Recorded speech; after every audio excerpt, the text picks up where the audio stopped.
শেরপুরের নালিতাবাড়ী উপজেলা বিএনপির দ্বিধা বিভক্ত জাতীয় বিপ্লব ও সংহতি দিবস আলোচনা সভা আলাদাভাবে পালন। শেরপুরের নালিতাবাড়ী উপজেলা বিএনপির দ্বিধা বিভক্ত জাতীয় বিপ্লব ও সংহতি দিবস আলাদাভাবে উদযাপন। বিএনপি মনোনীত প্রকৌশলী ফাহিম চৌধুরীর সমর্থিত একটি গ্রুপের নেতৃত্বে 7 নভেম্বর বিকেলে স্থানীয় শহীদ মুক্তিযোদ্ধা মঞ্চে বিএনপি নেতা নয়াবিল ইউনিয়নের সাবেক চেয়ারম্যান ইউনুস আলী দেওয়ানের সভাপতিত্বে জাতীয় বিপ্লব ও সংহতি দিবস উদযাপন উপলক্ষে আলোচনা সভার আয়োজন করেন। হুমায়ুন কবিরের সঞ্চালনায় অন্যান্যদের মাঝে বক্তব্য রাখেন সাবেক উপজেলা ভাইস চেয়ারম্যান বিএনপি নেতা হাবিবুর রহমান লিটন, সাবেক পৌর মেয়র বিএনপি নেতা আনোয়ার হোসেন বিপি, নয়াবিল ইউনিয়নের চেয়ারম্যান বিএনপি নেতা মিজানুর রহমান, বিএনপি নেতা আমিনুল ইসলাম জিন্না, বিএনপি নেতা সারোয়ার হোসেন ছাড়ু, অঙ্গ সহযোগী সংগঠনের নেতৃবৃন্দ। আলোচনা সভায় প্রধান অতিথি হিসেবে বক্তব্য রাখেন বিএনপি মনোনীত প্রার্থী সাবেক হুইপ। রাস্তায় অবিচল এসা প্লাস্টিক, আরও আধুনিক রুচিসম্মত উন্নত মানের পণ্য আজই সরবরাহ করুন। আলহাজ জাহেদ আলী চৌধুরীর পুত্র প্রকৌশলী ফাহিম চৌধুরী উদ্বেগ প্রকাশ করে বলেন, বিএনপি আলাদা একটি অংশ জাতীয় বিপ্লব ও সংহতি দিবসের আলোচনা সভা করছেন। এতে বিএনপি রাজনীতি সম্পর্কে জনমনে বিভ্রান্তি ও নেতিবাচক ধারণা জন্ম নিতে পারে, তাই তাদের প্রতি আহ্বান জানিয়ে বলেন, একটি গণতান্ত্রিক বহুদলীয় গণতান্ত্রিক দল, যেই দলের আদলে আমরা আকর্ষিত এবং আমরা এই দলের চর্চা করি। এই দলের মার্কা হচ্ছে ধানের শীষ। এই দলের পতাকা তলে আমরা সকলেই একত্রে ঐক্যবদ্ধভাবে কাজ করি বা কাজ করার কথা। কিন্তু আজকের এই মহান দিবসে আমার একটু দুঃখের সহিত বলতে হচ্ছে যে আমাদের এই সহকর্মীবৃন্দ বিএনপি পতাকা তলে ঐক্যবদ্ধ না হয়ে, দলের হাইকমান্ডের সিদ্ধান্ত না মেনে, দলের কমান্ডার মিলে দলের বাইরে গিয়ে আলাদা প্রোগ্রাম করতে হচ্ছে তাদের। এটা একটা দুঃখের বিষয়। এটা নিজেদের ভিতরে কাদা ছড়াছড়ি ছাড়া আর কিছুই না। আমি মনে করি বাংলাদেশ জাতীয়তাবাদী দলের আদর্শ অনুযায়ী যদি আমরা সত্যিকার অর্থে বাংলাদেশ জাতীয়তাবাদী দলের আদর্শে বিশ্বাসী হই, আপনারা যদি বিশ্বাসী হন, এই পতাকা দলের ঐক্যবদ্ধ আপনাদেরকে হতেই হবে। এছাড়া এই পতাকা দলের যদি ঐক্যবদ্ধ না হয়ে আপনারা কাজ করতে পারেন, আপনারা ডিফিটেড হবেন, আপনারা হেরে যাবেন। মূল স্রোতের বাইরে যে আপনারা সাঁতার কাটতে পারবেন না, খুব কষ্ট হবে। আমি বারবার আপনাদেরকে উদাত্ত আহ্বান জানাচ্ছি, আবারও জানাচ্ছি, প্লিজ আপনারা ঐক্যবদ্ধ হন, ঐক্যবদ্ধ হয়ে ধানের শীষের জন্য কাজ করেন। সকল মত পার্থক্য বলে জাতীয়তাবাদী দল বিএনপির পতাকা তলে সমবেত হয়ে ধানের শীষের বিজয় নিশ্চিত করার আহ্বান জানান। অপরদিকে তারাগঞ্জ মধ্যবাজারে বিএনপির সাবেক সভাপতি অধ্যক্ষ নুরুল আমিন, যুবদলের সভাপতি গোলাম কিবরিয়া মাকসিমের নেতৃত্বে জাতীয় বিপ্লব ও সংহতি দিবস উদযাপন উপলক্ষে আলোচনা সভা অনুষ্ঠিত হয়।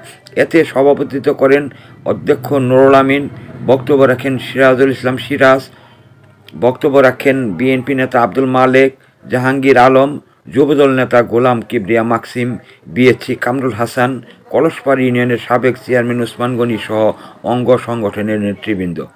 উল্লেখ্য, তারাগঞ্জ মধ্যবাজারে আলোচনা সভায় নকলা, নালিতাবাড়ী, শেরপুর 2 আসনের বিএনপির দলীয় মনোনয়ন প্রত্যাশী প্রবাসী দুলাল চৌধুরী, প্রবাসী ইলিয়াস খান ও সাবেক জেলা ছাত্রদল নেতা ফজলুর রহমান তারার কর্মী সমর্থক এই আলোচনা সভায় স্বতঃস্ফূর্তভাবে যোগদান করেছে।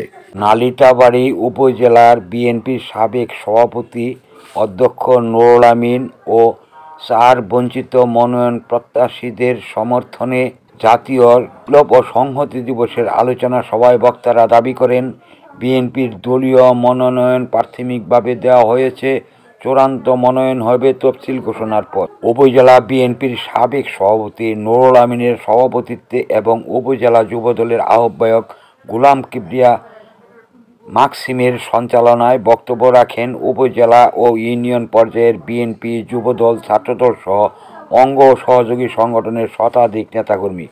মনোনয়ন বঞ্চিতদের মধ্যে উপস্থিত ছিলেন জেলা বিএনপির সিনিয়র যুগ্ম আহ্বায়ক ফজলুল হক তারা, কেন্দ্রীয় যুবদলের সাবেক সহসভাপতি আন্তর্জাতিক বিষয়ক সম্পাদক মোহাম্মদ ইলিয়াস খান, কেন্দ্রীয় ছাত্রদলের সহসভাপতি আবু সুফিয়ান মোহাম্মদ ফয়জুর রহমান এবং সাবেক ছাত্রদল নেতা দুলাল চৌধুরী প্রমুখ। তারা বলেন, বিএনপির দুঃসময়ে মাঠে থেকে সংগ্রাম করা ত্যাগী নেতাদের উপেক্ষা করে একজন অনুপস্থিত প্রার্থীকে মনোনয়ন দেওয়া হয়েছে।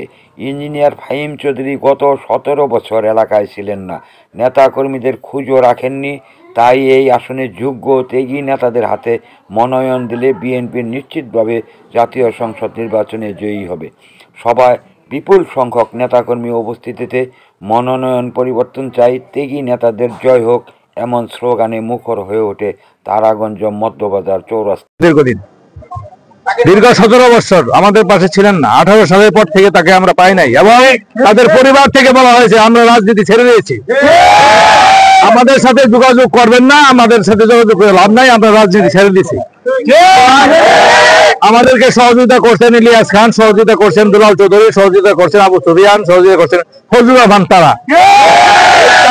যে কোনো একজনকে কোনো বিবেচনার মধ্যে দিয়ে যদি নমিনেশন দেওয়া হয় তাহলে নকলা নাইলতে পারে মানুষ অত ছোট হয়ে তাদের নির্বাচন করবে। এই জন্য আজকে এই ধানের শীষের প্রার্থী নির্বাচনে আপনি দেখেন একটা অঙ্গ সংগঠনের নেতাও তার সাথে নাই, বিভিন্ন ইউনিয়নের সভাপতি, সাধারণ সম্পাদক সব এখানে আছে, ওখানে নাই। আমাদের সকল নেতৃবৃন্দ এখানে উপস্থিত।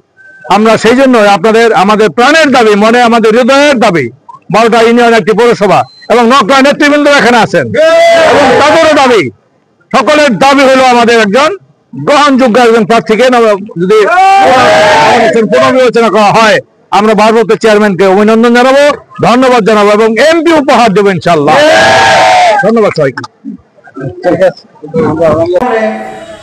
আমরা সকলেই একত্রে ঐক্যবদ্ধভাবে কাজ করি বা কাজ করার কথা, কিন্তু আজকের এই মহান দিবসে আমার একটু দুঃখের সহিত বলতে হচ্ছে যে আমাদের এই সহকর্মীবৃন্দ বিএনপি পতাকা দল ঐক্যবদ্ধ না হয়ে, দলের হাইকমান্ডের সিদ্ধান্ত না মেনে, দলের কমান্ড না মেনে দলের বাইরে গিয়ে আলাদা প্রোগ্রাম করতে হচ্ছে তাদের। এটা একটা দুঃখের বিষয়। এটা নিজেদের ভিতরে কাদা ছোড়াছড়ি ছাড়া কিছুই না।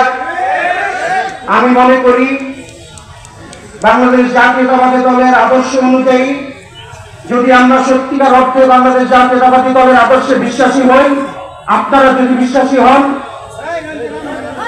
এই পতাকা দলে ঐক্যবদ্ধ আপনাদেরকে হতেই হবে। এছাড়া এই পতাকা দলে যদি ঐক্যবদ্ধ না হয়ে আপনারা কাজ করতে পারেন, আপনারা ডিফিটেড হবেন, আপনারা হেরে যাবেন। মূল স্রোতের বাইরে যে আপনারা সাঁতার কাটতে পারবেন না, খুব কষ্ট হবে। আমি বারবার আপনাদেরকে উদাত্ত আহ্বান জানাচ্ছি, আবারও জানাচ্ছি, প্লিজ আপনারা ঐক্যবদ্ধ হন, ঐক্যবদ্ধ হয়ে ধানের শীষের জন্য কাজ করেন। সংবাদ পেতে সাবস্ক্রাইব করুন YouTube channel ANB channel Bangla TV, follow রাখুন ANBnews24.com সহ আমাদের ফেসবুক পেজগুলোতে।